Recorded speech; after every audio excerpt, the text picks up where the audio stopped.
क्या कुछ हुआ था आज जब प्रेस कॉन्फ्रेंस और किसी ने बोला? देखिए, कल 16 जुलाई हरियाणा के मुख्यमंत्री मनोहर लाल जी रोहतक आए थे। 14 जुलाई को हमने पत्रकार वार्ता करके जनता के 9 साल के 9 सवाल माननीय मुख्यमंत्री मनोहर लाल जी से पूछे थे। परंतु कल जब मैं घर से निकला, जैसे ही सर्कुलर रोड पर पहुंचा तो कई सारे पुलिस के वाहनों ने मुझे बंधक बना लिया और उसके बाद मुझे घर पर ले जाकर मेरे नजरबंद कर दिया गया। जब तक यहाँ रोहतक से मुख्यमंत्री जी नहीं निकले, नहीं यहाँ से गए, तब तक रोहतक पुलिस प्रशासन ने मुझे बंधक बनाए रखा।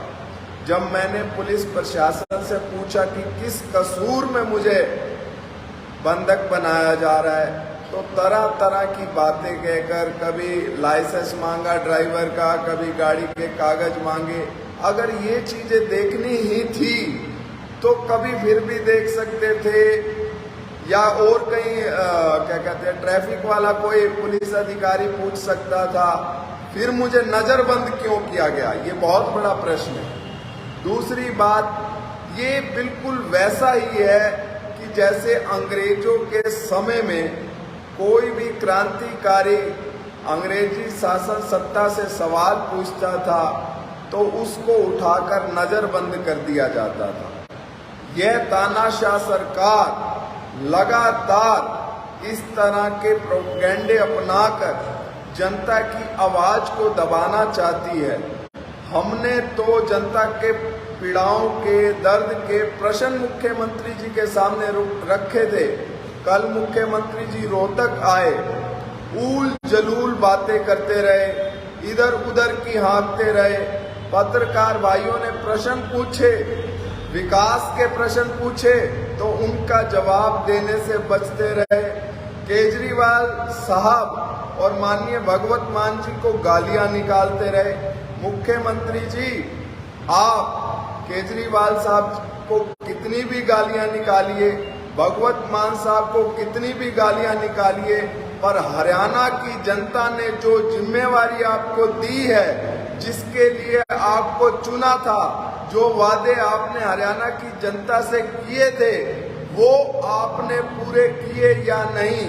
हमने 9 सवाल आपके सामने रखे थे, जिनमें प्रदेश का नौजवान बेरोजगारी के सवाल आपसे पूछ रहा था, महिलाएं सुरक्षा को लेकर आपसे सवाल पूछ रही थी, बच्चे जिनके स्कूल नहीं बने वो आपसे सवाल पूछ रहे थे, SC A और SC B कैटेगरी का लाभ हरियाणा के दलित समाज को नहीं मिला, वो आपसे सवाल पूछ रहे थे, कॉलेज नहीं बने, स्कूल नहीं बने, बिजली विभाग और PWD विभाग में जो भ्रष्टाचार हुआ उस पर आपसे प्रश्न पूछ रहे थे।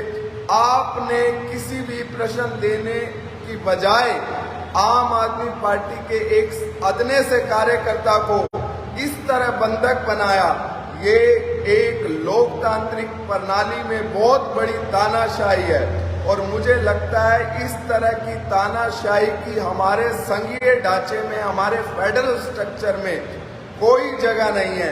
ये जनता, ये पब्लिक सब जानती है, आपका इलाज भी करेगी समय आने पर। और मुख्यमंत्री जी, 2019 की रोहतक सीट हारने पर आपको बड़ा दुख झलकता है। मैं आपसे वादा करता हूं, आप 2024 में भी यहाँ की सीट नहीं जीतने वाले, क्योंकि आपने जिस तरह का व्यवहार रोहतक के साथ सौतेला व्यवहार किया है, रोहतक की जनता अच्छी तरह जानती है। जिस तरह आपके नेताओं ने, भारतीय जनता पार्टी के बड़े बड़े लीडरों ने रोहतक की जनता से अपने द्वेष की भावना निकाली है, गुंडागर्दी की है, भ्रष्टाचार निकाला है, जिसको आपके ही नेताओं ने, आपके सांसद ने प्रमाण दिए।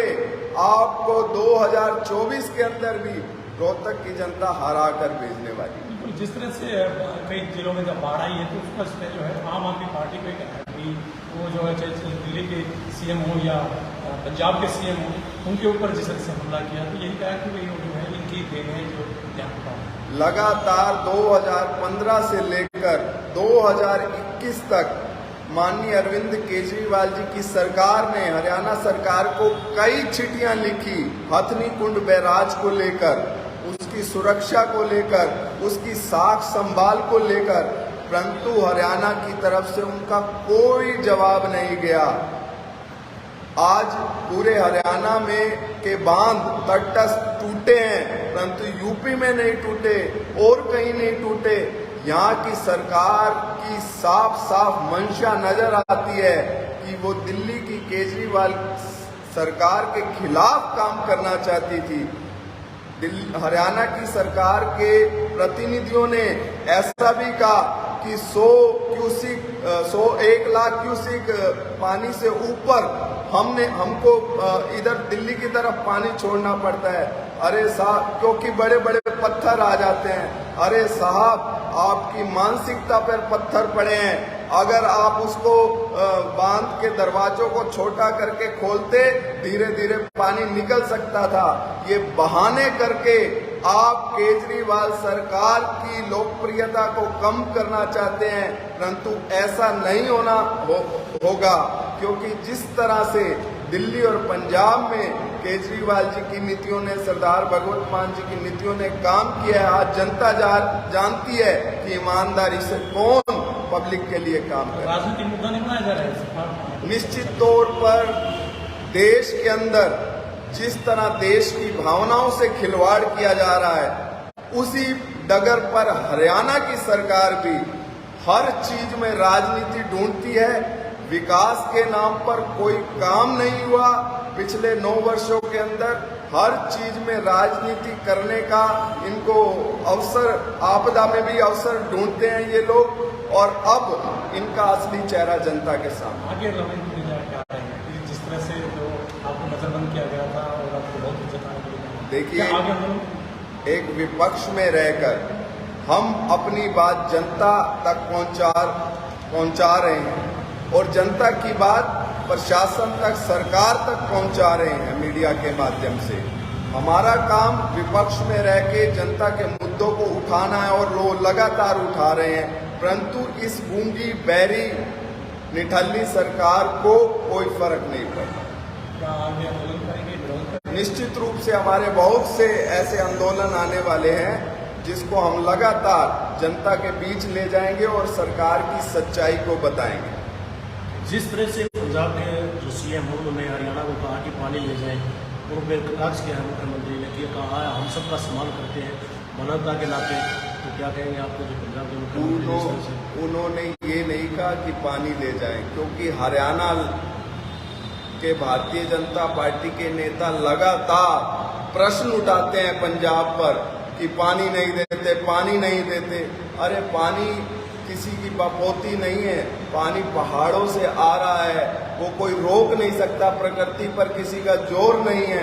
अब चारों तरफ ये जो इलाके डूबे हरियाणा के और पंजाब के, उन्होंने उस आक्षेप में कहा कि ये किसी के साथ जबरदस्ती नहीं हो सकती। आप पानी मांगते थे, ये पानी है, आप जबरदस्ती दिल्ली को डुबोने में लगे। पीने के पानी को लेकर मुख्यमंत्री ने कहा कि हम ज्यादा पानी दे रहे हैं, सुप्रीम कोर्ट के पालन कर रहे हैं, लेकिन जो है दिल्ली सरकार उसके पैसे दे रहे हैं, वो पैसे नहीं दे रही है, ये भी आरोप लगाया है। ऐसा है, आरोप प्रत्यारोप में कुछ नहीं रखा। हम सब भारतीय हैं, दिल्ली भी भारत की राजधानी है और हरियाणा भी भारत का अभिन्न अंग है, पंजाब भी अभिन्न अंग है। ये लोग अपनी राजनीति के चक्कर में हमारे समाज को, हमारे देश को तोड़ना चाहते हैं। ऐसी मानसिकता के लिए भारत देश में कोई जगह नहीं। जो कहा कि जो हरियाणा का जो पैसा बनता है वो दिल्ली सरकार ने अभी तक नहीं चुकाया। नहीं, ऐसी कोई बात नहीं। ये तो केजरीवाल जी ने, माननीय मुख्यमंत्री केजरीवाल जी ने भी स्पष्ट किया है, वो पैसा दिल्ली सरकार को तो देना ही नहीं होता। वो तो उन्होंने बताया है कि संस्था को देना होता है। ये इस मामले में मुख्यमंत्री हरियाणा और उनके जो अधिकारी वो झूठ बोल रहे हैं। मुख्यमंत्री ने जांच करवाने की बात की है, जिस तरह से अवरोध पैदा हो रहे हैं। जुमला में, उसकी जांच करवाने के लिए जो ब्रिज बने हुए हैं उनकी जांच की बात की है मुख्यमंत्री ने। जांच करवाएं, जांच में तो आ गया, वो वीडियो साफ साफ आपको दिखाई दे रहा था। पहले उन्होंने वो जो यूपी को ड्रेन जा रही है उस तरफ कोई पानी नहीं छोड़ा, परंतु हमारे ऐतराज उठाने के बाद, दिल्ली सरकार के मंत्रियों के ऐतराज उठाने के बाद उन्होंने एक दिन बाद उसमें पानी छोड़ा। तो इससे स्पष्ट है उनकी मानसिकता कि वो दिल्ली की तरफ जबरदस्ती पानी उन्होंने छोड़ा, जिससे दिल्ली की स्थिति खराब हो।